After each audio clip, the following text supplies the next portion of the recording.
Sa video na ito ay pag-uusapan po natin ang isang mainit na balita tungkol kay Shiba Inu at ang kanyang upcoming Leash version 2 upgrade. Kasabay nito ay naglabas po ng babala or warning ang team dahil po sa lumalaking problema ng scams na pwede pong makaapekto sa maraming mga holders. Alamin natin kung bakit ito napakahalaga, ano ang mga panganib at ano po ang magiging epekto nito sa market. Pero bago po tayo magpatuloy ay pakibasa na lamang po muna ang disclaimer dito po sa ibaba ng ating screen. Yan, ano nga bang nangyayari sa Leash version 2 upgrade? Ang Shiba Inu team ay kasalukuyang nagtatrabaho para sa Leash version 2 upgrade.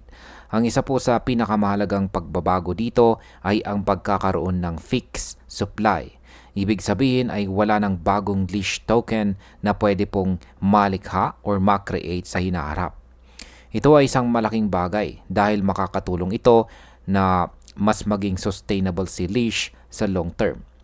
Kung titignan po natin ang epekto nito sa market, kapag nalimit po ang supply ng isang token, madalas nagiging mas stable ang kanyang presyo.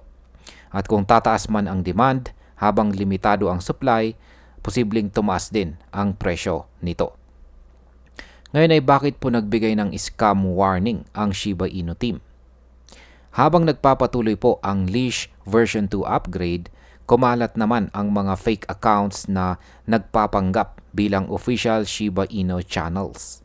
Ang mga scammer ay nag-aalok po ng pre-sale, private airdrops at mga secret deals na hindi naman totoo. Ang team mismo ang nagsabi na walang pre-sales at walang private airdrops na kasama sa migration. Ang tanging official po na proseso ng migration ay dadaan lamang sa website na sheeb.io. Ang impact po nito sa market ay simple. Kapag maraming holders ang mabiktima ng scam at mawalan ng tokens, bumababa po ang tiwala ng mga investors. Kapag bumaba po ang trust or pagtitiwala, madalas pong bumabagsak ang presyo. Kaya ang paglabas po ng babala or warning ay isang paraan ng team para protektahan ang market confidence. Ngayon ay ano naman po ang ibig sabihin ng burn to claim process? Sa Leash version 2 upgrade, gagamit po ng tinatawag na burn to claim process. Ang ibig sabihin nito ay kailangan i-burn o sunugin ang lumang token para makakuha ng bagong version 2 token.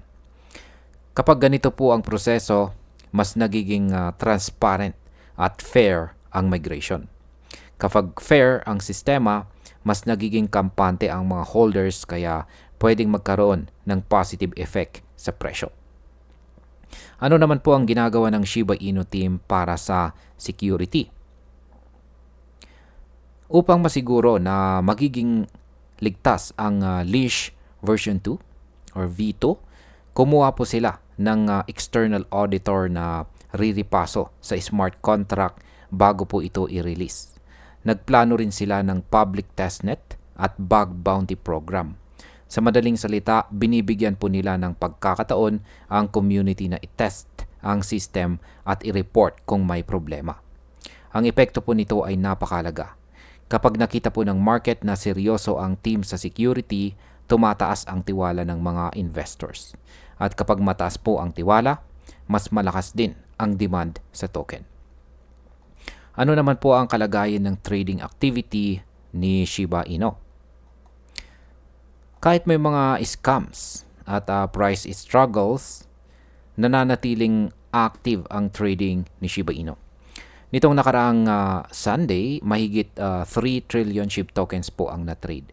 Ipinapakita po nito na mataas pa rin ang level ng interest ng mga traders kay Shiba Inu. Ang ganitong activity ay indikasyon po na kahit may mga problema, buo pa rin po ang suporta ng community. At kapag tuloy-tuloy po ang activity, may posibilidad po na ma-stabilize ang presyo kahit pabago-bago po ito. Arayan, bilang panghuli, kung titingnan po natin, malinaw na doble kayod po ang Shiba Inu team para siguraduhin na ligtas at maayos ang leash version 2 upgrade. Ang kanilang babala laban sa scams ay hindi lamang para protektahan ang mga holders, kundi para rin mapanatili ang tiwala ng buong market. Kapag nagiging successful po ang leash version 2 upgrade, maaari pong tumaas ang demand at magbigay ng bagong momentum kay Shiba Inu at sa kanyang ecosystem. Ngunit kung marami pong mabibiktima ng scam, posible pong magkaroon ng negative sentiment na siyang magdudulot ng pagbaba ng presyo.